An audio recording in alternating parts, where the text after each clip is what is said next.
In Two Worlds 2, you play as the main character from the first Two Worlds. After saving the land from evil, he and his sister ally with Gandahar for all of 5 seconds until he throws you into the dungeon and attempts to use your sister to summon a demon. Over the course of 5 years, he fails to summon it time and time again, and also has to drain your life force to keep your sister alive. Why? Because the developers needed an excuse as to why our hero lost all the abilities he got from the previous game. But at least they give a reason, unlike many other games where they lose their abilities for no friggin' reason. But anyway, a band of orcs come to break you out. Yeah, those guys whose race you single-handedly slaughtered in the first game are now your best friends, because a lady with revealing clothing and pointy nipples told them to.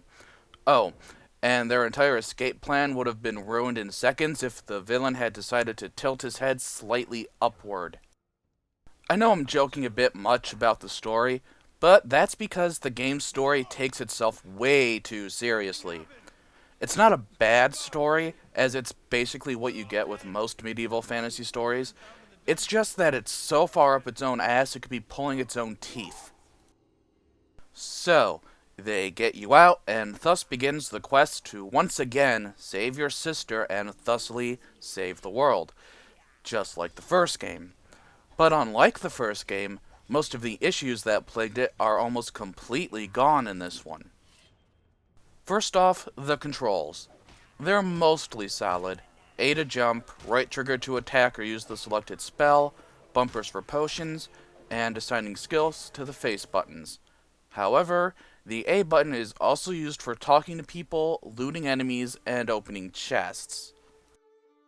So, a lot of times you're gonna jump when you want to talk to people or loot corpses. Also, left trigger is used for blocking and sprinting and sneaking. Standing still with your weapon drawn will initiate a block or sneak when it's sheathed. However, if you're moving at all when you press it, you will start sprinting. This isn't much of an issue when you're mid-combat, but if you're going for stealth, you have to be extra careful about it. The main forms of combat are melee, bows, and magic. No big surprise there. Bows work pretty well. The auto-aim doesn't work well with moving enemies, but you can aim manually by pressing left trigger with the bowstring pulled back. Melee, for the most part, works the same as in most other RPGs of this type. The trick here is to learn counterattacking. Just block the enemy combo and time your attack at the end to counter, doing extra damage, even more so if you level up the skill for it. Magic is done quite well. You make your spells by putting different combinations of cards into spell amulets. While you sadly cannot mix different elements together, you can make a myriad of different spell types from missiles to AoE to summoning to support and many more.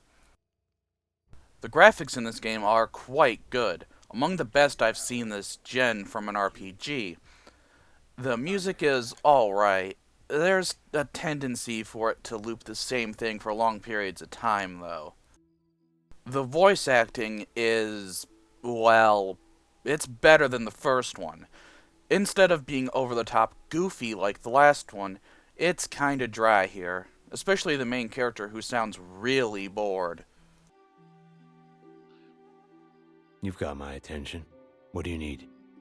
Head to Under the Influence in Hatmandor. Talk to the proprietor, Basil. He's not exactly personable. But Mirage's associates spend as much time talking as they do drinking. Do whatever he asks. Gain his trust. Skills are once again learned via books, and there are quite a lot of skills to learn. 51 in total. Even with that, you'll thankfully be able to buy or find all of them before the first chapter is over, so it won't hinder your chosen skill build.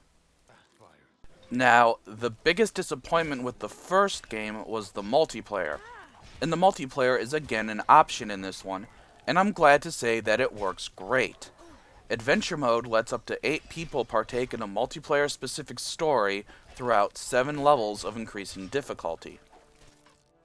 You make a character, pick its base job type, Join up with your friends and kill things with little to no frame rate hiccups.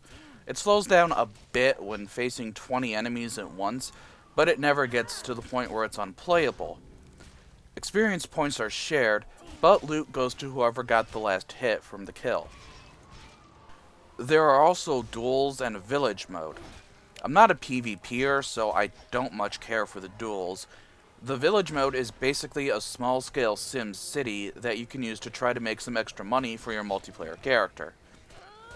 Something I liked in the first game was how you could upgrade your weapons by combining similar ones together.